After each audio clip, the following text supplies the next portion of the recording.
Welcome to East Alabama Today, featuring topics, events, and interesting people from all over East Alabama. Hosted by Carl Brady. Now, let's get right to the show. Here's Carl Brady. Hello, everyone. Welcome into East Alabama Today. I'm Carl Brady. Thanks for being with us on today's program. As always, we want to kick things off with a little information for you, so you know how to get in touch with us. If you have an idea for our show, we would love to hear from you. You guys are our eyes and ears out on the streets, out in the community, so you know what's happening in your neck of the woods, and we rely on you to let us know what's going on out there as well. So if you have something going on that you would like to have featured on East Alabama Today, something with your community organization, your church, your social club, whatever you have going on, fairs, festivals, special events, things like that, let me know about them by sending me an email. cbrady@tv24.tv. That is the best way to get in touch with me. Just shoot me an email with the details, and I'll be back in touch with you, see if we can make arrangements for you or someone related to your event to make an appearance here on East Alabama Today. And we also want to know about the interesting people who live in your community. Maybe you know someone that's a writer, an artist, or a musician. Maybe they have an odd or an interesting hobby, and you think they would be a great guest for our program. Well, those are exactly the kind of people we want to talk to. So shoot me an email about them too. cbrady@tv24.tv. And don't forget that you can always go online and watch past episodes of East Alabama Today at your convenience. Go to our website, tv24.tv, look for the tab that says On Demand, and click that tab. Go down and find East Alabama Today, and there you will find a whole series of recent shows that you can go back and watch at your convenience, right there on your phone, your tablet, your laptop, your computer, however you would like to watch those shows at your convenience. So check that out at tv24.tv. Hang out with us. We've got a nice show coming up for you today, and we'll get it started in just a moment.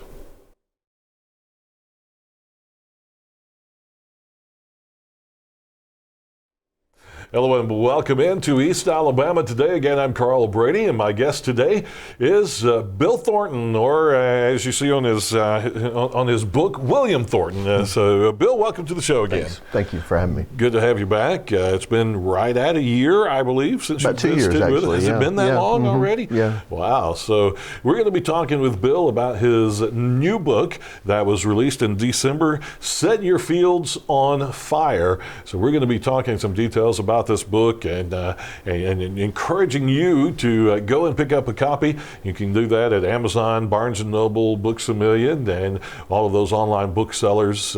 Great opportunity to go and pick up this book by William Thornton on Westbow Press. But Bill, before we get into the books, and this is your third book, yes, right? Yes. And so we'll talk about those as well.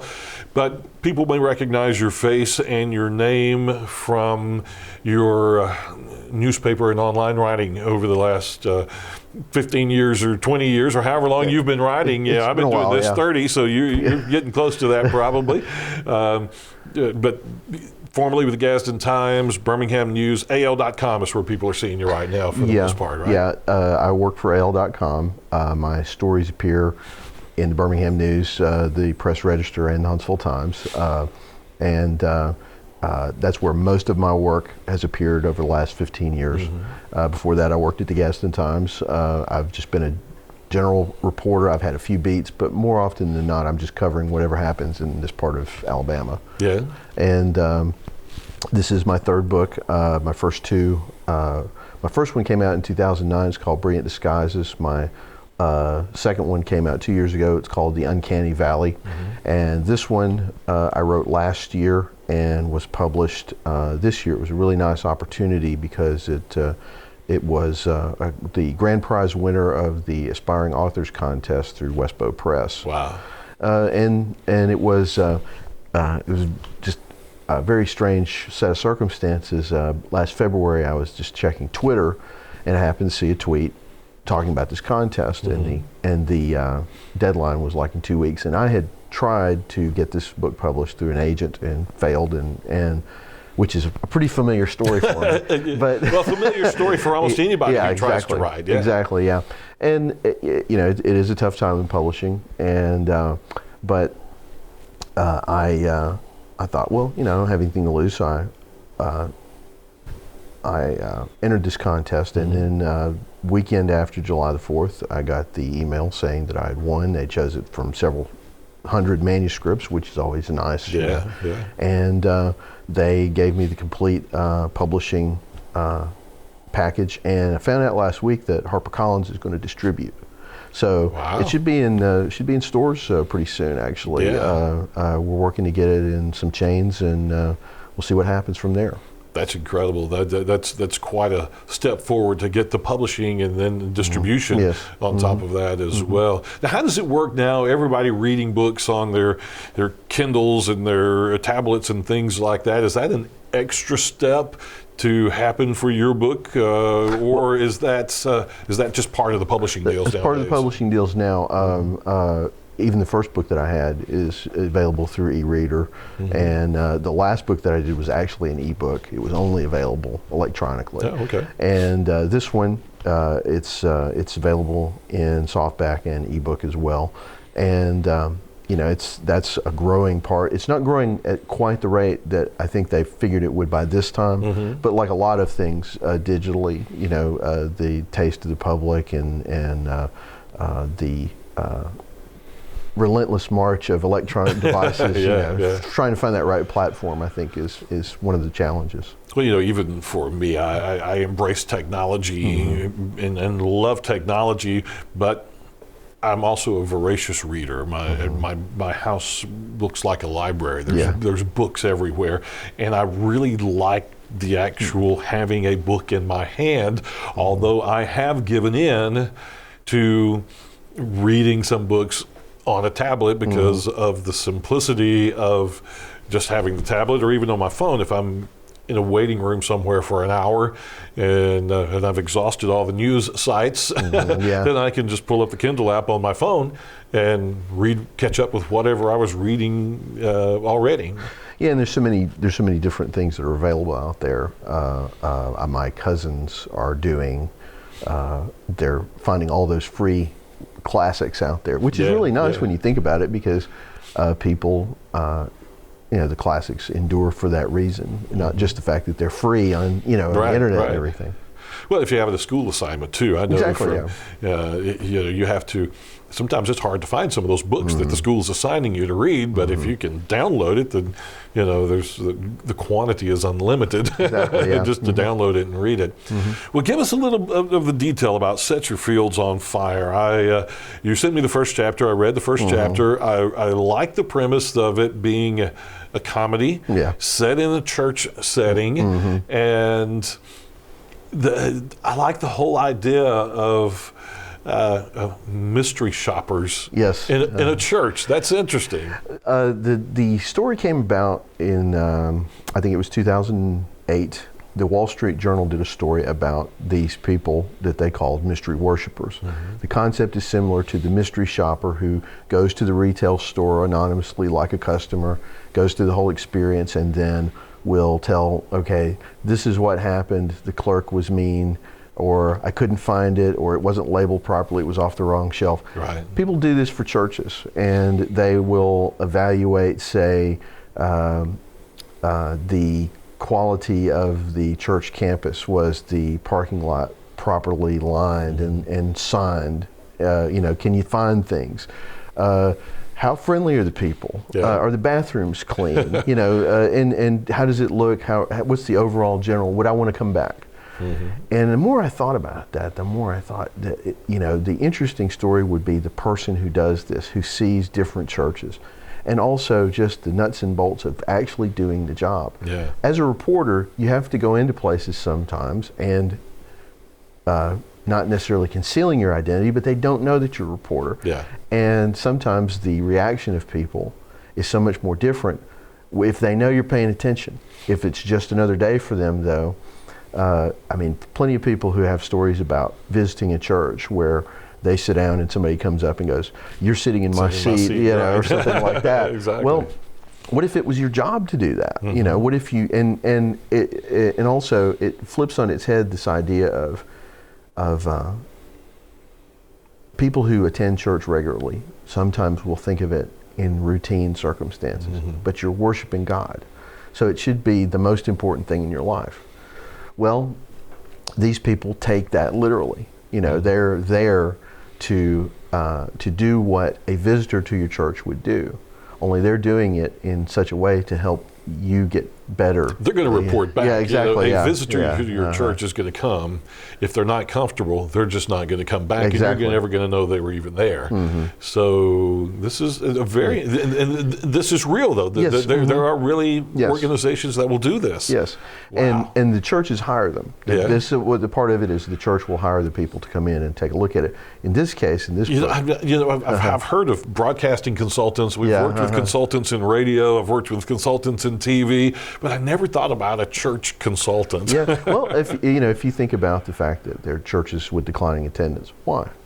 Getting somebody to come in and say this is the reason. Right. In this case, in the book, though, they're not sure who hired them, so they don't want to really get in. But the pastor says, "Come on, I want, give me your best shot." Yeah. And that puts them in an awkward position. It becomes even further awkward when they start looking around and can't really find the things that they usually find wrong with churches. So then they have to examine their own motives. It's about them, and it's about the people who do the nuts and bolts jobs of the church, the Sunday school teacher, the pastor, the associate pastors. Why did they do their jobs? And how are they worshiping in the act of worship?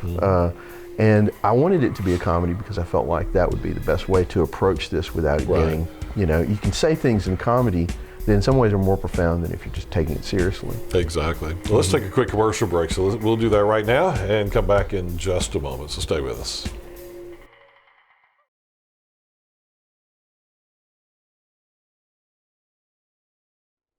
Welcome back into East Alabama today. Again, we're visiting with Bill Thornton and talking about his latest book called Set Your Fields on Fire. It's kind of a humorous look at some things in church. And as we were talking about, what if your church hired a church consulting company and they sent mystery worshipers to come visit your church? And how would they respond to your church? And Bill, I know you've been involved with church and Sunday school teacher, things like that. Are you writing from any personal experiences that you put in the book here? No, I am not writing from You any want personal everybody at your church to know they're not a subject of the book. Yeah. I teach a Sunday school class, but my Sunday school class are men from the age of 70 onward. And that has been a wonderful experience because of the camaraderie. And they learn so much more, or I learned so much more from them than they could possibly learn from me. I can imagine the wisdom from these older men in your class. But if anything, I'm inspired by the spirit of people who will commit to this is my church, and I'm going to be a part of it. I'm a stakeholder in this because there's so many people, who just come, and attend and everything. Right. One of the things that I wanted to do as far as this was I was looking for a structure for the book, and because at first I thought about the main character, just about him, but then I thought, I need some more oomph to it. I need some more people coming in. And I got my inspiration in a way from that movie, Ocean's 11, where you have an entire team of people, and they vary in ages, men and women, and they have been through several different adventures that we don't know about before we come to this story. And that also heightens the comedy of it because they're all sort of fish out of water situations in their own lives that brought them to doing this kind of work. Right. And that's always nice when you're able to see, okay, I'm over here, you're over there, and somehow I'm going to learn something from you, even though I don't necessarily want to, because I can see that you're going through the same thing that I am. And that also helps with the comedy aspect of it, because if you can't laugh about life, it becomes, it's much harder that way. So, and also I think when people approach religious material, it's very easy to get wrapped up in the seriousness of the issues. and it is serious. But you know, when I go to a church and people aren't laughing, I got to wonder what's wrong, you know, because there should be some joy to it as well. People should be smiling and having fun and enjoying being there. Yeah. You're a musician. Does the title comes from a bluegrass hymn? Yes, an old song. Yeah. One of the things about that was one of my Sunday school members of my Sunday school class one day brings me in the lyrics to that song, "Set Your Fields on Fire," and it's a wonderful song. It's an old hymn, and it's got the quality of redemption to it, but it's also got that little hint of, this is very serious business. You better take, you better pay attention, or something bad is going to happen. Right, right. And that's one of the reasons why I chose that as the title, was because it, these people are involved in this sort of zany adventure and everything, but at the heart of it is, this is the church. This is the vehicle that Jesus established, that he said would withstand the gates of hell. And it's that important. Sometimes we don't treat it that way, but we should. Yeah. Is there a pointed message? Did you set out to send a message to not churches or Christians as a whole with this, or is it just kind of a fun look at things? Well, I'm hesitant to say this is what this book is about, because I think once you put the book out there, it's up to the reader to decide, what it means for them. And you don't want the author standing over your shoulder going, "Hey, pay attention to this." But if anything, just that it's a funny book, but this is serious business, and it's more than life and death. It's eternity, and we walk through life with our eyes on what's the next thing over the next hour, the next day, next week, whatever. But we don't look much further beyond that. And every once in a while we have to be reminded that the road has a much longer, destination. Yeah. And really what we get out of it is so much more than 3 squares a day, and am I going to make this paycheck, and what's going to happen to me when I get old. I mean, it's about, who have I touched, and what do I have at the end of the day that I have given that means something. Right. With the comedy aspect of this, did you I know you have a wife and a daughter and friends. Did you run some of it by people and say, is this really funny, or is it just, or am I the only one that thinks this is funny? You sort of have to do that sometimes, but a lot of times in Christian books, if something is approached in a humorous fashion, it's stories about my family, or stories about my church, or stories about, it's in a nominal sense, nonfiction. But in this case, no, there's nobody in this. I just want to make that clear. There's nobody in this. That would, nobody will recognize themselves. Yeah, so don't call your lawyer. Yeah. But and I would run it by people every once in a while and say, but a lot of the work in this was just finding the characters and finding the situations that would illustrate kind of what's going on in their lives. And also, I took some inspiration. At the time that I read that story in the Wall Street Journal was the beginnings of the financial crisis. And not too long after that was the arrest of Bernie Madoff in the Ponzi scheme. And I kind of put my own spin on that, because the main character worked on Wall Street. So there's a certain thing where he's, cut his teeth on Wall Street corruption, and now he's zeroing in on these churches that, are not big banks or whatever. But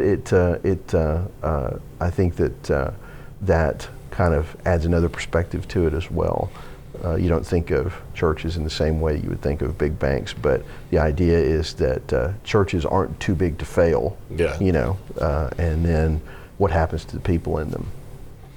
Interesting. What's your writing process? Some writers lock themselves away or maybe go to Gatlinburg for a weekend and say, I'm going to write this book this weekend or this week. What's your process for writing? As much as I would like to go to Gatlinburg for a week, I think I have I'm engaged in a job where I write for a living, and a lot of times I do not have 10 minutes to think about what I'm going to do. I just have to march in and do it immediately. Right. So I've found that the best way for me to do it is to have a rough idea of what I'm going to do and set the time aside. And you can't wait for inspiration. You just have to, make yourself do it. And if it's on the page, you can always edit it. It's very hard to edit a novel that's never been written. And so many people, I think, they feel like they have to make sure that this page is perfect before they move on to the next one. You can't do that. You'll just paralyze yourself. After a while, the expectations just build up and build up. But I remember when I was working at the Gadsden Times, I saw that in a day's time, my full output would be about 2 pages. Well, at the end of a month, that's 60 pages. That's a third of what you would need for a manuscript. So if you just think about it that way, it's pretty easy, And then after it's done, you go back and you work it over and you work it over, and pretty soon it'll take shape. But the real challenge of writing a book is to stick with it, because so many people will have a great idea and they'll start out gangbusters, and then they get about 30 pages in and they just can't do it. The idea, the creativity just kind of fizzles. It's overwhelming. It's because it's like a marathon almost. How do you separate the two writing styles? You write news stories all day long, which is a very specific style, and then to put that aside and start in a creative writing type style. How do you have a hard time separating that sometimes? No, it's two different things. When you're writing nonfiction reportage, as it were, the facts are there. The only thing that you can do is to shape the material in such a way that brings more clarity to it. If I am in a certain place and I describe how the place looks, that's just another layer for the reader. And of course now I also shoot pictures and video, so that's another layer onto it, and hopefully the three complement each other. But when you're writing fiction, you're the author of it all. You may have a certain inspiration, but it's your job to clarify as much as possible through not just description, but dialogue and situation, and that's a much broader set of tools than just reporting. It's pretty easy to separate them simply because your task as a reporter is to be faithful to the event and what it means and what happened, and you don't stray from that. The only thing that you bring to it is trying to make it as clear as possible. With fiction, it's everything at that point, but you're also trying to make it as clear as possible to the reader. We need to take another commercial break, so we'll do that, come back and wrap up in just a moment, so hang out.